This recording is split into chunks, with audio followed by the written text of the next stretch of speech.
have her get off the call at this time. Okay. Okay, so I can get off. Yes. Okay, thank you. Thank you. Trying to get, I'm having some issues on my computer.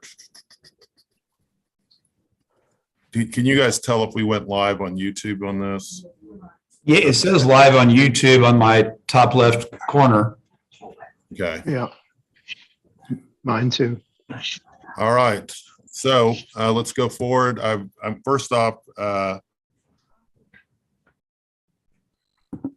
don't really think we need a court reporter for here, but an abundance of caution, I will go ahead and have one. If you could announce, Senator West, the cause number and case name that we're here on. John, first of all, I'd ask that I just be referred to as Attorney West. I'm sorry. It's habit. I understand. I appreciate it. Mike does the same thing. I do. It's out of respect. Yes. And I do.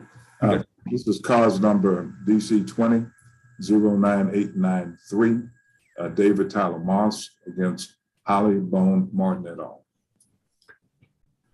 Counsel, make your appearances. Royce West and Craig Capua are here for the plaintiff. Dan Wide for the plaintiff. Dean DuBose for defendant. Michael Hurst, David Cole, and Leo Park here on behalf of non-party Google. All right. And as I had indicated earlier, we previously set this for hearing. It was going to be a temporary injunction. The court did not have time to hear a temporary injunction given our massive backlog we have right now due to COVID and a trial that I had going on. And so instead I granted or indicated I would grant a TRO that had previously been heard by this court. Apparently in the process of admitting people into the Zoom call, Mr. Hurst was not let into the Zoom call. I'm not sure how that happened, but apparently that's what happened. And so in respect for Mr. Hurst, we are rehearing this hearing, but I'm very abbreviated for time. I don't really know that TRO requires a hearing, but I do want to hear from you. I'm going to, unless there's an objection, my thought was to admit all of the affidavits that were submitted today and the declarations. Does anyone have any opposition to admitting the affidavits and declarations that were submitted today? No, Your Honor. Oh, Your Honor. Mr. Hurst? No, certainly not. Thank you. Okay. Thank you. All right, so all of those will be admitted. I'm not sure who's going to argue for the plaintiff, and respectfully, we don't have a lot of time. So I've read everything. I'm not sure what else. I mostly want to hear from Google, to be honest, but I'll hear from anyone. Everyone has five. Each of the three sides have 5 minutes. Mr. Capua or Mr. Mr. West, would you like to proceed? Yes, Your Honor, and I'll be very brief with it. This court issued a temporary injunction back on October 15th, 2020, enjoining certain conduct in this particular case as it relates to the assets. The court should take notice that at least on 2 occasions, the defendant, Holly, did 2 different things. Number one, the house that was a part of the TRO, which was an asset, was sold in Collin County. That's Exhibit 2.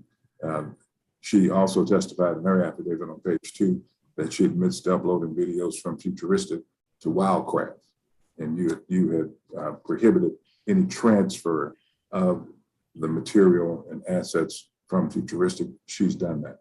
There's nothing to lead this court to believe in exercising their inherent authority that she would not do the same thing in terms of Wildcraft, making certain Wildcraft turns around and goes to another entity that would be beyond the court. I want the court to understand that Wildcraft right now is a asset of a corporation, LLC, a limited liability corporation called Wildcraft MC, that's in the UK. If the court does not grant our request, then the assets will be beyond the reach of the court to satisfy damages that we believe that will in fact be incurred by the defendants. And so for that, I can go on and on, Judge, but I do believe. So let me ask this. I guess I understood that the TRO was mostly about the videos that had been transferred from Futuristic Hub to Minecraft. Is there also something involving the house? Maybe I missed that. No, well, the house is subject to a fraudulent conveyance. And Okay, but it's not nothing on this TRO. right, Okay. Anything else, Mr. West or Mr. Capua? not at this point, sir. Mr. DuBose, you have 5 minutes. Thank you, Your Honor. As I stated in my original response to this, the requirements for a TRO are not met. There is no irreparable injury. All they're asking for is money. And for that grounds alone, it shouldn't be prevented. They're also trying to take assets that belong to a Great Britain corporation. And that party, that they are not before us whatsoever. They have filed a number of affidavits claiming that Mr. Martin made statements that it was he who owned the videos and the channels. And they are two different things. Ownership of the channel is a matter of the way that YouTube is run. The ownership of the videos is a matter of copyright. Two of those, probably the two affidavits on which they most rely, which are Marco Princip and Chrissy Barmore, we have put forward documents from them showing that they have lied under oath. So they've lost out on that. But the question here is taking away income. This has not been something that's been in this case whatsoever.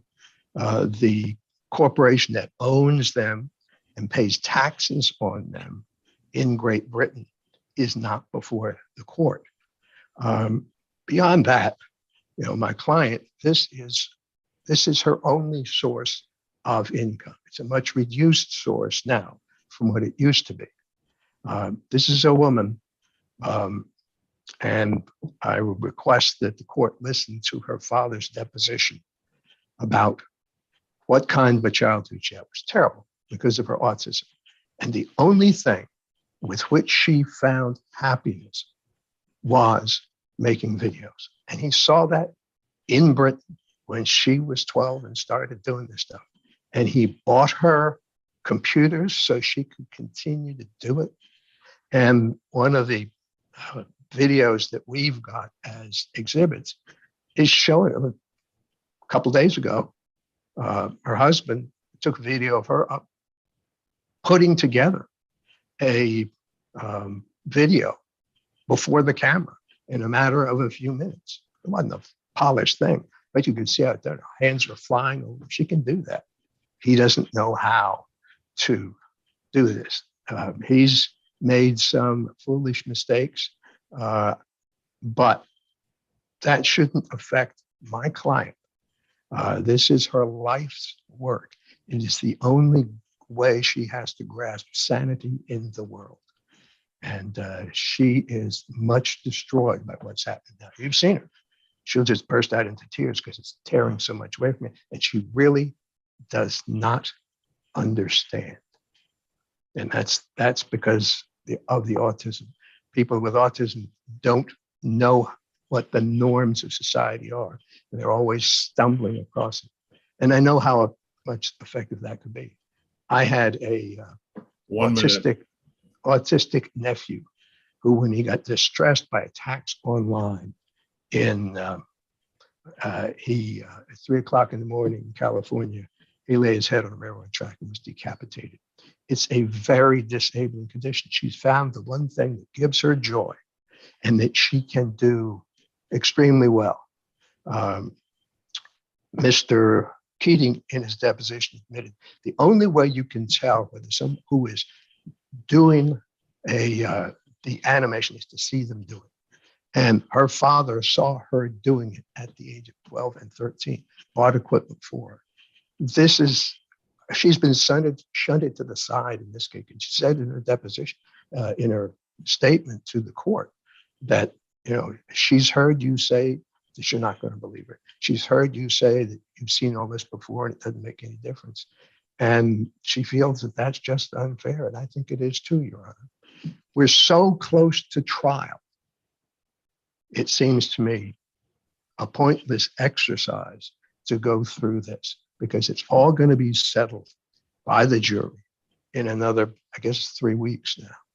And so I think for that reason alone, it should not be done. Thank you, Your Honor. Mr. Hurst, you have 5 minutes, or whoever on your side. Mr. Hurst, we can't hear you.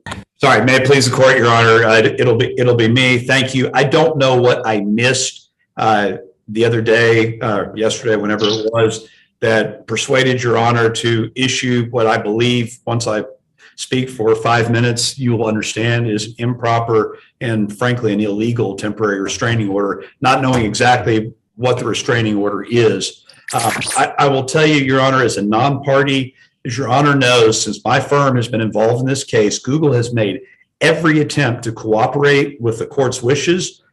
Google has spent weeks and weeks and hundreds of thousands of dollars trying to respond to dozens of discovery requests and in re-engineering its systems in order to freeze the original disputed YouTube channels and redirect account revenue to the court's registry. We engaged as a non-party in the mediation to try to cooperate and to try to assist Your Honor, Judge Hoffman. And without a court order, we deposited monies from Futuristic Hub and the other 3 Brian Martin channels into the registry of the court.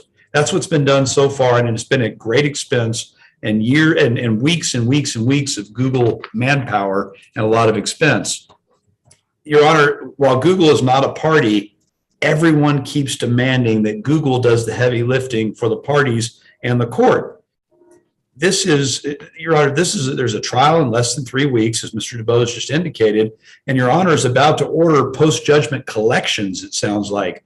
Google, it seems like, if to use a metaphor, is simply a piñata in this case, and a party being hosted by this courtroom where the parties on each side keep taking whacks at us. We're being forced to bear the expense, bear the expenses of this dispute rather than the parties themselves. And if this were a garnishment action, Your Honor, which you had mentioned before, which it is not, but if it were, and Google was a financial institution as defined by the finance code, which it most certainly isn't, then Mr. West and his clients would have to comply with the garnishment statutes. And among those garnishment statutes, they would be required to post a large bond, and they would have been required to pay the extensive expenses incurred by us as garnishee in getting there. And I will tell you, the expenses are going to swamp the boat of the amount of revenue that potentially could be collected in the first place. Your Honor, there is no emergency here. There's a 1 week deadline, which we're not going to be able to comply with. And we would respectfully ask Your Honor to have a stay in India. Can I ask a question that came Sure. up the other day? And I think you asked kind of what came up that made me concerned and potentially reconsider this. Is that I was told that there is a tranche, I guess is what the term that was used, of payments that are about to be made to as a result of videos that were on Futuristic Hub. I'm sorry, I'm gonna have to reorient from this trial I've been from Futuristic Hub to Wildcraft. That these Wildcraft videos, the revenues from those videos are about to be paid out. I think, and I don't remember the exact date, but I want to say it was like March 21st, maybe. And that was not something I had known when we had the original TRO hearing, that these things were paid in tranches.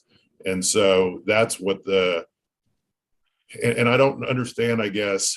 And I was talking to another judge, somebody that we all very much respect, about this. And one thing I kind of came to the realization when talking with her is that the electronic world, the internet, the world of the internet and our legal system are not completely, I kind of have a meat cleaver on how I deal with this.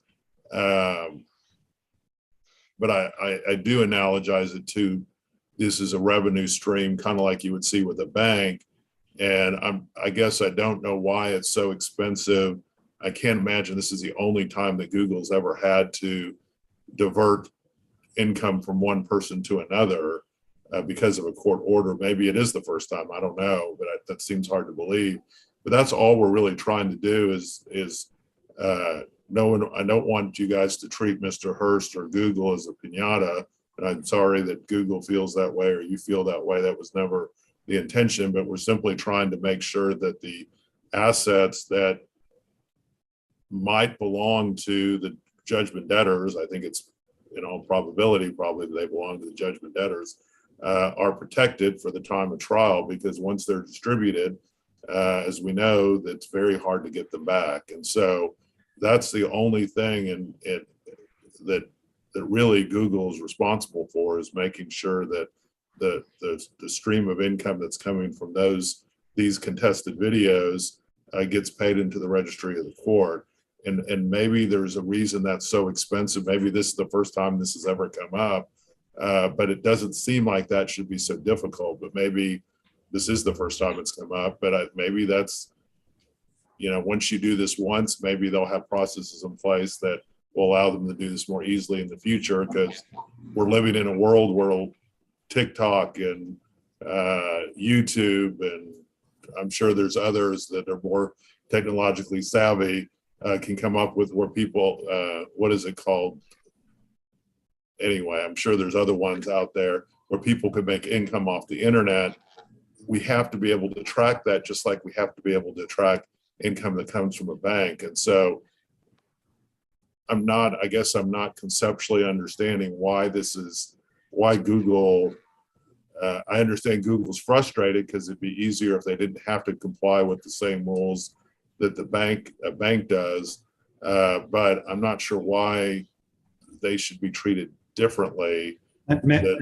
People, and really it's not just them, but why should people who earn income through their sites be treated differently than people who earn income by operating on patients, or earn income from digging ditches, or earn income from that we can garnish their wages, but people who earn income by posting videos and doing that, which I'm not criticizing that, they deserve to be paid, but why should we treat this type of revenue differently than we do all other types of revenue? If I can respond to all of that, Your Honor, because that you asked some great questions, and I'm going to put aside for a second that there is no emergency. They've known about Wildcraft for a year. Put aside the temporary restraining order issue, because that's proper. Putting aside the amount of expense and money and the complications with doing exactly what you're wanting to do, Your Honor, you can't garnish wages. And this is not a garnishment action in any event. If this were a bank, and you were to issue a prejudgment writ of garnishment based upon somebody's bank account, as you know, it's a very, very difficult and extraordinary time to try This to. isn't pre-garnishment. We have a judgment in place. This is all about the enforcement of the judgment. It's not, because Holly Bone is the one who opened the Wildcraft channels. That's the problem, Your Honor. Holly Bone, whatever scam that y'all believe that she may be performing, and she may very well be, but she is the one that is a defendant in this case, represented by counsel at the hearings. If she receives revenue and you want to order her to pay the revenue into the registry of the court, fine. But what you're effectively doing, Your Honor, this is not a temporary restraining order. This is an attempt at a mandatory injunction, meaning you're ordering not the status quo, but you're ordering something to be done that's not done to preserve the status quo. But Your Honor, even if this was not a mandatory temporary injunction, and it was there's a case, I'm going to just tell you, Judge, this is going to solve it. And this is why I don't want to have to raise this, but there is a case that is directly on point. And it's a Dallas Court of Appeals case. Putting aside the electronics and the fact that we're not a financial institution under the finance code, the case that's cited in our brief is Behringer Harvard versus Skokos, and it's a 2009 Westlaw 475-6579. It's a 2009 Dallas Court of Appeals case. And what Can you share screen that? Can you have the case? Sure. And may I read the holding to you while we're sharing the screen? Yeah.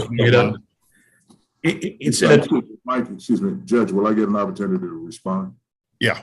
okay. The case, there you go. Thanks.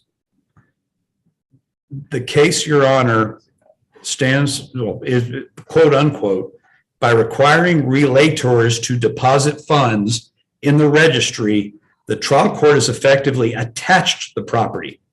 A litigant cannot avoid the strict requirements of a writ of attachment by calling it another name. And putting aside, this is a writ of attachment applies to parties, not non-parties. Okay, we're a non-party. But putting that aside, it says a litigant cannot avoid the strict requirements of a writ of attachment by calling it another name. We conclude a trial court does not have authority beyond the purview of the attachment statutes to order that funds be deposited in the court's registry to generally secure payment of possible future judgment. So, Your Honor, even if you could, even if they could, if they had filed this as a prejudgment writ of attachment, which is the standards for that are incredibly oppressive. But if this was a prejudgment writ of attachment, and which is instead of being a mandatory TRO against a non-party, first you can't get one against a non-party. But even if you could, the Dallas Court of Appeals makes it abundantly clear that you can't circumvent the rules by calling it a TRO. That's what that case stands for. So, Your Honor, this mandatory TRO that is putting the onus on us as opposed to the parties is, I mean, it is per se unlawful. And if Your Honor, if upon a proper filing, and I'm not here saying whether it's a garnishment or attachment or whatever it is that they would have to file against or a temporary restraining order against Holly Bone, and you're ordering whatever revenue she receives to be deposited into the registry of the court, we have no say in that. We have no position on that whatsoever. All we know is that you cannot issue a temporary restraining order to order us to turn over revenue in some way, shape, or form that's generated by someone that's not even a judgment debtor yet. And so, Your Honor, we're 3 weeks away from trial, and Leo can talk about the complications and what has to happen or potentially has to happen for something like this to happen anyways. But we would, if we asked for a stay so that we could review our appellate rights, this won't be decided before this case goes to trial. And so I don't understand why Your Honor is considering entering a post-judgment essentially collection before 3 weeks before this trial starts, and in violation of whatever it would be, the Civil Practice and Remedies Code, the rules of civil procedure, the garnishment statutes, attachment statutes. I don't know what it is, but the animal that they filed it under to try to avoid the standards of attachment, to try to avoid the standards of garnishment, to try to somehow force Your Honor to put revenue generated by a non-party into the registry of the court. Look, I have another case in another court where I would love to have done that. I would love to ask the judge to do exactly what you're doing, but we haven't been able to find any kind of vehicle by which to do it. A temporary restraining order is not the vehicle to do it. And so, Your Honor, I rather than committing, unequivocally error by issuing this temporary restraining order. Mr. I get it. Response. Thank you, Your Honor. I'm sorry. First of all, Your Honor, I disagree with my learned colleague on this particular case in part, okay? I think the court needs to look at, I'm looking at head note 5, okay? Can you pull up head note 5, Mr. Hurst? You're muted. Yes, we will. And Mr. Hurst, you can remain unmuted, just so. Okay.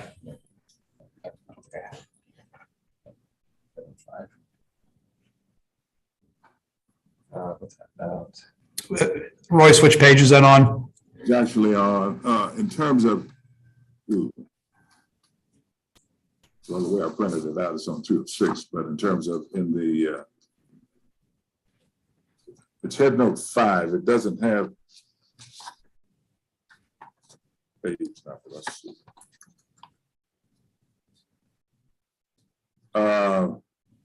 I believe it's on 10, on page 10. Page 10. There's only 4 pages. Then I'm messing it up then. What page is it? But what, go to the top. I think you guys must have different versions of this. Probably. Is this the right one that you're looking at, Mr. West? No, it's right. It's right. This is out of your court, Your Honor. I just noticed that. Yeah, I remember this case. And I remember, and I know the lawyers. I didn't notice that too. When I finish on this, I really would appreciate it, Mike. Okay. Judge, we're trying to find the head note. It's head note 5. It's provisional remedies attachment. In terms of the page that it's on, I don't have the page is not shown here, but it is in fact the same case. Okay. And if we need to send it down to the court, we will send it down to the court and all other parties. This is what it says. Mr. Hurst's argument is partially correct. And this obviously came out of your court. And I'm not trying to intimidate the court or anything like that, but this is what it says. A trial court does have some inherent authority, while without implicating the attachment statutes, to order a defendant to deposit funds to the court's registry. However, this authority arises when there is a dispute, which there is here, about a particular fund, which it is here. Specifically, if the plaintiff can show a dispute about a fund and show the fund is in danger, which it is, of being depleted, which it is, the trial court can order the fund be deposited in the registry of the court. So, Judge, I believe that that language within itself gives the court the authority to do exactly what the court knows is right to do in this instance. And I remember, where is that? I saw that. and I'm trying to. I think Is it footnote 4? There, I see it. Okay. You got it? Yeah. Okay. And so the court does have authority. And another one of the cases cited by my learned colleague is RP&R Inc. versus Torito. And again, I have a Lexus copy right here. And Can you share screen that case, Mr. Hurst? Mr. Hurst, please unmute. Yes, Your Honor. Sorry. Can I share screen of the other case? Yeah. What's the case you're saying, Mr. West? okay, it is the RP&R Inc. case that you guys cited. Torito, 32 Southwest 2nd. Good job. Thank you. Okay. And Judge, again, it's a Lexus copy that I have. I'm getting back into the practice of law. It feels pretty good. Injunction, unless it is clearly established by the facts that one seeking such relief is threatened with an actual irreparable injury, if the injunction is not granted. While granting a mandatory injunction is within the sound discretion of the trial court, the grant should be denied absent a clear and compelling presentation of extreme necessity. Judge, when you order someone to do something and they turn around and do something contrary to what you ordered, I think as a matter of law, that's a necessity. Are you talking about the selling of the house? Selling of the house and the transferring of futuristic assets to Wildcraft. That's what I'm talking about. You told them not to do it, and they did it. I think Mr. Hurst raised, you made some excellent points here in this, and I do remember the Skokos case. I was a brand new judge when that came out, and I learned a lot from that. It's an interesting case, very different from this one. There was no judgment in place like there is in this one. That this court is simply trying to, allow the mechanism to go forward to collect the judgment when so many of these assets have been dispersed. And I apologize that Google's having to go through all of this.